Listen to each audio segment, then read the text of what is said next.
Morning all of use. तर आज आपण डिफरन्शियल इक्वेशन या पॉईंटबद्दल आपण डिस्कस करणार आहोत आणि मी एन एस पोद्दार आपल्या सर्वांचं आपल्या या क्लासमध्ये स्वागत करतो.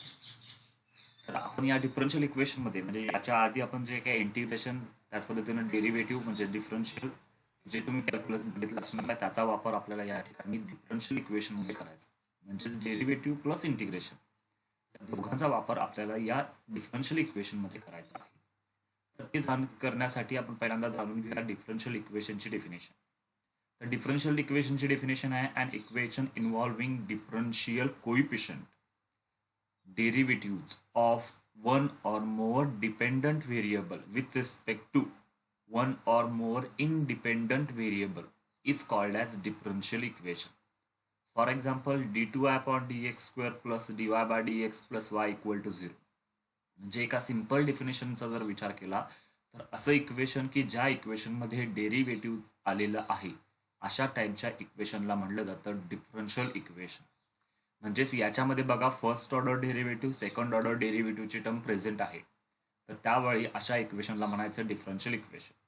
ज्या इक्वेशनमध्ये डेरिव्हेटिव्हच्या टर्म्स प्रेझेंट आहेत अशा टाईपच्या इक्वेशनला म्हटलं जातं डिफरन्शियल इक्वेशन. त्याचं हे एक एक्झाम्पल या ठिकाणी आपण घेतलं. तर या डिफरन्शियल इक्वेशनमध्ये आपल्याला पहिला पॉईंट बघायचा आहे तो म्हणजेच order and degree of differential equation.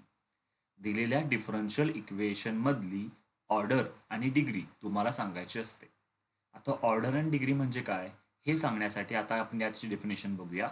Order of differential equation. The order of a differential equation is the order of the highest derivative appearing in the differential equation. दिलेल्या डिफरन्शियल इक्वेशन मध्ये आपण highest derivative किती वेळा काढलंय हे जर तुम्ही ज्यावेळी सांगू शकताय त्यावेळी त्याला म्हणायचं ऑर्डर.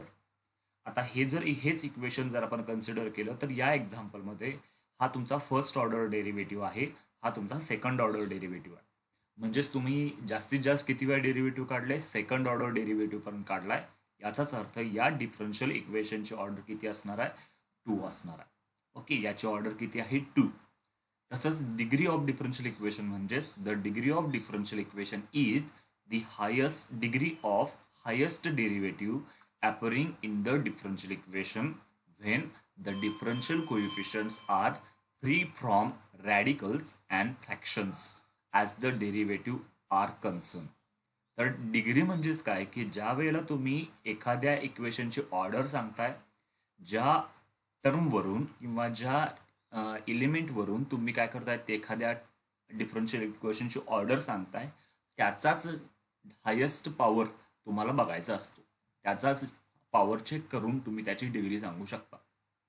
आता हे करत असताना याच्यामध्ये एक महत्वाची कंडिशन सांगितली की अशा इक्वेशनमध्ये कोणत्या इक्वेशनमध्ये डिफरन्शियल इक्वेशनची डिग्री सांगता येते की ज्या इक्वेशनमध्ये free from the differential coefficients are free from radicals. म्हणजेच काय की डेरिव्हेटिव्हच्या टर्म्स या रॅडिकल्स असून चालणार नाहीत. याचा अर्थ त्या डिनॉमिनेटरला असून चालणार नाहीत, अदरवाईज रूट असून चालणार नाहीत, त्यांचे पॉवर्स हे फ्रॅक्शन्स असून चालणार नाहीत, अशा टाईपच्या किंवा ते अँगल असून चालणार नाहीत. अशा टाईपच्या डिफरन्शियल इक्वेशन्समध्येच तुम्ही त्याची डिग्री सांगू शकता. तर या ठिकाणी महत्वाचं काय की अशी डिफरन्शियल इक्वेशन तुम्ही बघायचे आहेत की ज्यामध्ये तुम्हाला radical free from radical and fractions असतील अशाच इक्वेशन्स तुम्हाला कन्सिडर करायच्या. आता ह्याच डिफरन्शियल इक्वेशनमध्ये बघितलं तर आपण याच्यावरनं पहिल्या ही जी टर्म आहे या पहिल्या टर्मवरनंच तुम्ही ऑर्डर ठरवली, याचीच तुम्हाला डिग्री सांगायची. आता डिग्री सांगत असताना आपल्याला काय करावं लागतं तर याचा पॉवर किती आहे. आता याचा पॉवर म्हटल्यानंतर एक गोष्ट लक्षात घ्या की हे करत असताना इथं हा जो पॉइंट आहे हा पॉइंट याच्यावरनं तुम्ही सेकंड ऑर्डर डेरिव्हेटिव्ह सांगितलं. याचा पॉवर म्हणजे याचा पॉवर किती आहे या ठिकाणी 1 आहे. म्हणजेच या डिफरन्शियल इक्वेशनची ऑर्डर किती आहे 1 आहे. लक्षात घ्या बाकी दुसरीकडं कुठेही जरी घातांक आला असेल तर त्या घातांकाचा तुम्ही विचार करायचा नाही आहे. तुम्हाला फक्त सेकंड ऑर्डर डेरिव्हेटिव्ह जिथं ऑर्डर ठरवली त्याचाच पॉवर चेक करायचा. ती झाली तुमची डिग्री. मग याची काही आपण एक्झाम्पल्स चेकआउट करूया. फॉर एक्झाम्पल आता हे सपोज पहिलं एक्झाम्पल आहे dy by dx is equal to 5y is equal to sin x. तर या डिफरन्शियल इक्वेशन मध्ये आता हे डिफरन्शियल इक्वेशन आहे यामध्ये काही सांगण्याची गरज नाही याच्यामध्ये dy बाय dx ची टर्म प्रेझेंट आहे. परंतु dy बाय dx ची टर्म म्हटल्यानंतर याच्यामध्ये किती वेळा जास्तीत जास्त किती वेळा डेरिव्हेटिव्ह काढले, इथं एकदा डेरिव्हेटिव्ह काढलाय. याचाच अर्थ काय की तुमचं या ठिकाणी या डिफरन्शियल इक्वेशनची ऑर्डर किती असणार आहे, 1 असणार आहे. आणि याचा घातांक जर बरोबर बघितला तर याचा घातांक किती आहे, 1 आहे. म्हणजे याची ऑर्डर सुद्धा 1 आहे आणि डिग्री सुद्धा 1 आहे. हे फक्त तुम्ही एवढंच लिहायचं आहे, order is equal to 1 and degree is equal to 1. Second example, d3y upon dx cube plus x square into dy by dx bracket square plus 5y is equal to e raised to x. आता यामध्ये highest order derivative म्हटल्यानंतर किती वेळा जास्तीत जास्त derivative काढले, 3 वेळा. 3 वेळा काढले म्हटल्यानंतर त्याचलाच ब्रॅकेट टाकायचं आणि त्याचाच घातांक चेक करायचा. म्हणजे याचा घातांक किती आहे, या ठिकाणी 1. म्हणजे याची ऑर्डर किती झाली, 3 झाली, डिग्री किती झाली, 1 झाली. त्याच पद्धतीनं पुढचं एक एक्झाम्पल बघूया. d2y upon dx square plus 1 upon dy by dx equal to 1. आता जर या एक्झाम्पल मध्ये बघितलं तर फ्री फ्रॉम रॅडिकल असं म्हणलं होतं, फ्री फ्रॉम फ्रॅक्शनल असं म्हणलं होतं. तर परंतु यामध्ये dy बाय dx ची जी टर्म आहे ती 1 अपॉन आले, म्हणजेच ती फ्रॅक्शनल आली. मग ही जर फ्रॅक्शनला आपल्याला काढून टाकायची असेल तर होल इक्वेशनला dy बाय dx ने आपण मल्टिप्लाय करून घेऊया. Multiplying throughout by dy by dx असं केल्यामुळे काय होईल, dy बाय dx ची टर्म जी डिनॉमिनेटरला होती ती निघून जाईल. याचाच अर्थ काय होणार आहे, which is equal to d2y upon dx square into dy by dx plus 1 is equal to 1 into dy by dx. म्हणजेच काय की ह्या ठिकाणी जी डिनॉमिनेटरला टर्म होती ती निघून गेली. याच्यानंतर आपण काय करायचा, हा ऑर्डर ठरवायचा. रॅडिकल तर निघून गेला, फ्रॅक्शनल तर निघून गेला. तर आता महत्वाचं काय आपण करायचं आहे, कशावरनं, याच्यावरनं तुम्ही ऑर्डर सांगणार आहे. याची ऑर्डर किती आहे, 2 आणि याचा पॉवर किती आहे, 1. याचा अर्थ याची डिग्री असणार आहे, ऑर्डर असणार आहे 2 आणि डिग्री असणार आहे 1. ओके, आता हे एक्झाम्पल, या एक्झाम्पल मध्ये बघा d2 upon dx square is equal to square root of 1 plus dy by dx bracket square. आता महत्वाचं काय की ह्या ठिकाणी ऑर्डर किती आहे, याची 2 आहे हे आपल्याला दिसायला लागलंय. ओके, 2 वेळा डेरिव्हेटिव्ह काढले.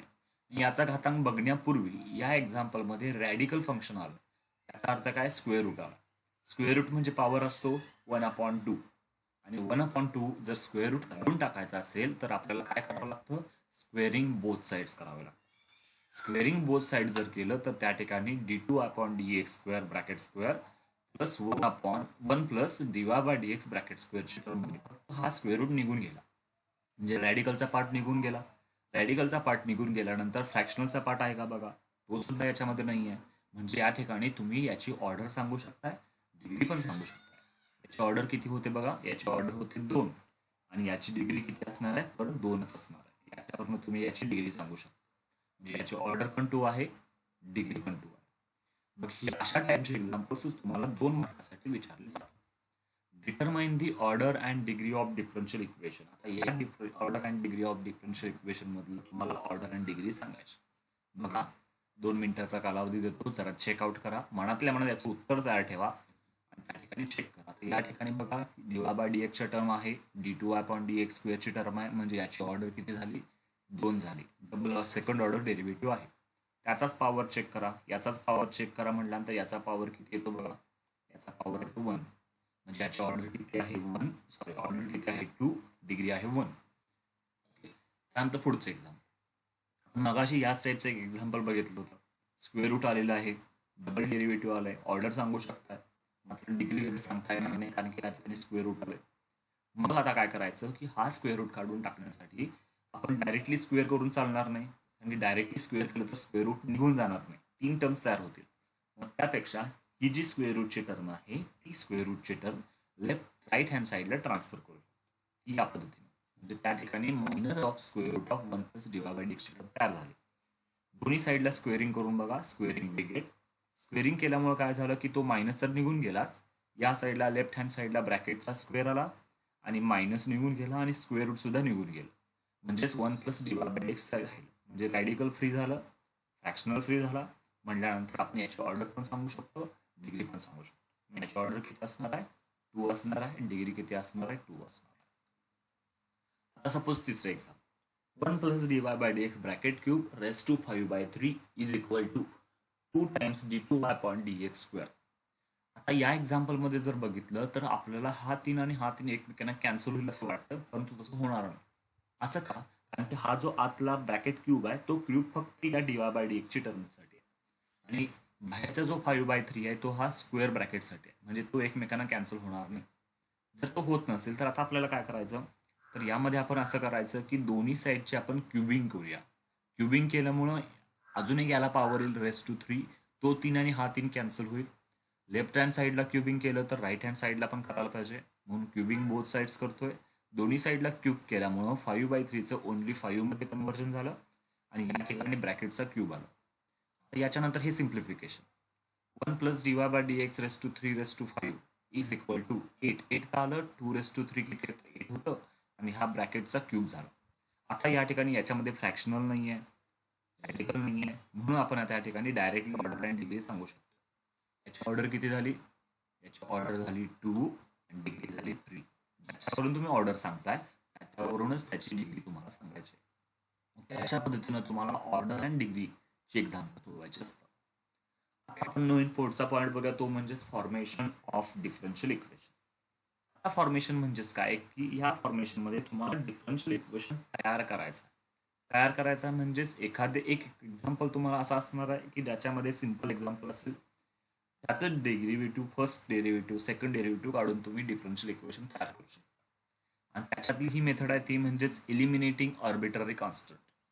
म्हणजेच या मेथडचा वापर करून तुम्ही डिफरन्शियल इक्वेशन तयार करू शकता. आता हे तयार करत असताना याच्यामध्ये एक महत्वाचं लक्षात असं ठेवा की तुम्हाला आर्बिट्ररी कॉन्स्टंट म्हणजे काय हे माहित असणं आवश्यक आहे. तर त्यामध्ये सपोज आपण एक एक्झाम्पल मी तुम्हाला दाखवतोय. If y is equal to ax square plus 2x plus c be any expression, कुठलं पण एक एक्सप्रेशन आहे. या एक्झाम्पल मध्ये कॉन्स्टंट किती आहेत जरा चेकआउट करा. In this example 2 is a constant. 2 हा कॉन्स्टंट आहे, नो डाऊट. त्याच पद्धतीनं इथं ए आणि सी सुद्धा कॉन्स्टंट आहे, म्हणजे आपल्या या एक्सप्रेशन मध्ये किंवा इक्वेशन मध्ये 3 कॉन्स्टंट आहे. ए आहे, 2 आहे, सी आहे. म्हणजे ह्या तिन्ही मध्ये 2 हा नुसता कॉन्स्टंट झाला. तर यानंतर का याला कॉन्स्टंट असं का म्हणायचं, कारण 2ला काहीतरी स्पेसिफिक व्हॅल्यू आहे. 2ची व्हॅल्यू 2च राहणार आहे, ती कुठे चेंज होणार नाही. त्याची व्हॅल्यू मी चेंज करू शकतो का, नाही करू शकत, कारण की 2 हा 2च राहणार आहे. पण असे 2 कॉन्स्टंट आहेत की जे 2 कॉन्स्टंट याची स्पेसिफिक व्हॅल्यू नाही आहे. म्हणजे याच्यामध्ये एक हा आहे, ए आहे आणि सी आहे, त्याची स्पेसिफिक व्हॅल्यू आपल्याला माहित नाहीये. एकाच्या दृष्टिकोनातून त्याची व्हॅल्यू वेगवेगळी असू शकते. काही जण 10 म्हणतील, काही जण 2 म्हणतील, काही जण 3 म्हणतील. त्याची व्हॅल्यू काय पण असू शकते. म्हणजे असे कॉन्स्टंट ज्याची व्हॅल्यू आपल्याला माहित नाही, अशा कॉन्स्टंटला म्हणायचं arbitrary constant. Therefore A and C are called as arbitrary constant. एला आणि सी ला आर्बिट्ररी कॉन्स्टंट असं म्हणायचं. आता हे झाल्यानंतर या मेथडमध्ये आपल्याला काय करायचं आहे, we have to eliminate the arbitrary constant. म्हणजे जेवढे आर्बिट्ररी कॉन्स्टंट तुमच्या त्या इक्वेशन मध्ये असणार आहेत तेवढे कॉन्स्टंट तुम्हाला इलिमिनेट करायचे आहेत. आणि हे इलिमिनेट करत असताना तुम्ही एक मेथड लक्षात ठेवा, जेवढे आर्बिट्ररी कॉन्स्टंट आहेत तेवढ्या वेळा डेरिव्हेटिव्ह काढायचा. तेवढी त्या आपल्याला इक्वेशन जे येणार आहे, आन्सर जे येणार आहे, त्या आन्सरची ऑर्डर ही 2 असायला पाहिजे, तेवढीच असायला पाहिजे. आता याच्यामध्ये 2 आहेत आर्बिट्ररी कॉन्स्टंट म्हटल्यानंतर तुम्हाला 2 वेळा डेरिव्हेटिव्ह काढून ऑर्डर 2 असलेलं डिफरन्शियल इक्वेशन तयार करायचं. जर एक असेल ऑर्बिट्ररी कॉन्स्टंट तर एक वेळाच डेरिव्हेटिव्ह काढून तुम्हाला काय करायचं आहे, डिफरन्शियल इक्वेशन तयार करायचं. हे समजण्यासाठी एक्झाम्पल बघूया. Form the differential equation whose solution is y is equal to ax square. याच्यामध्ये हा जर बघितला ए, हा तुमचा काय ऑर्बिट्ररी कॉन्स्टंट आहे, हा एकटाच आहे. एकटाचा याचा अर्थ काय, तुम्हाला एकदाच डेरिव्हेटिव्ह काढायचा आहे, डबल वेळा डेरिव्हेटिव्ह काढायचं नाही, एकदाच डेरिव्हेटिव्ह काढणे. आता हे काढण्यासाठी आधी इक्वेशन लिहून घेऊया. y is equal to ax square. याचा आधी डिफरन्शिएट करून घ्या, याला इक्वेशन नंबर 1 दिलं. Since there are only one arbitrary constant, एकच आहे म्हणजे एकदाच डेरिव्हेटिव्ह. डिफरन्शिएट करा. डिफरन्शिएट केल्यामुळं आता लक्षात घ्या, इंटिग्रेशन मध्ये झाल्यामुळे एक डेरिव्हेटिव्ह विसरला असेल तर ते लक्षात घ्या. वायचं डेरिव्हेटिव्ह dy/dx. ए हा कॉन्स्टंट आहे म्हणून बाहेर ठेवला आणि एक्स स्क्वेअरचं डेरिव्हेटिव्ह 2x. म्हणजे ए इंटू 2x हे झालं तुमचं dy/dx. आता याच्यानंतर एक लक्षात घ्या की आपल्याला एकदा डेरिव्हेटिव्ह काढलं याचा अर्थ आपला विषय संपला, अजून एकदा डेरिव्हेटिव्ह काढायची गरज नाही. आता असं इक्वेशन तयार करायचं ज्याच्यामध्ये dy/dx तर असणारच आहे, परंतु ऑर्बिटरी कॉन्स्टंट हा इलिमिनेट करून म्हणजेच त्याला वगळून इक्वेशन तयार व्हायला पाहिजे. म्हणून मी काय केलं, या इक्वेशनवरून ए ची व्हॅल्यू फाइंड आउट करून घेतली.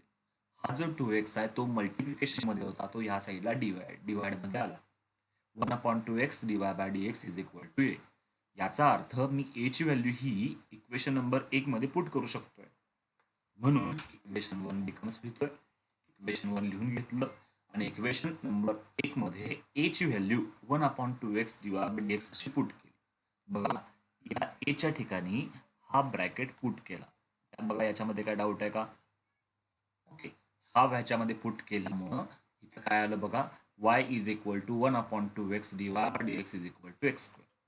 आता याच्याकडे नीट लक्ष दिलं तर तुम्हाला लक्षात येईल की यामध्ये कुठेही ऑर्बिटरी कॉन्स्टंट नाही आहे. यामध्ये dy बाय dx प्रेझेंट आहे, म्हणजे हे डिफरन्शियल इक्वेशन आहे. म्हणजेच हे झालं तुमचं differential equation 1/2 dy by dx. हे काय झालं बघा, हा इथला एक एक्स आणि इथला एक एक्स कॅन्सल, असं कॅन्सल केल्यामुळे y is equal to 1/2 dy by dx into x आलं. आणि याच्यानंतर 2 ला फक्त ट्रान्सफर केलं, 2 डिव्हिजनला होतं, या साईडला आलं मल्टिप्लिकेशनला. 2y is equal to x into dy by dx. Therefore which is equal to 2y ची टर्म राईट हँड साईडला ट्रान्सफर केली, x dy by dx minus 2y equal to 0. म्हणजे असं इक्वेशन तयार झालं की ज्या इक्वेशन मध्ये dy बाय dx प्रेझेंट आहे, मात्र ऑर्बिटरी कॉन्स्टंट हा अब्सेंट आहे.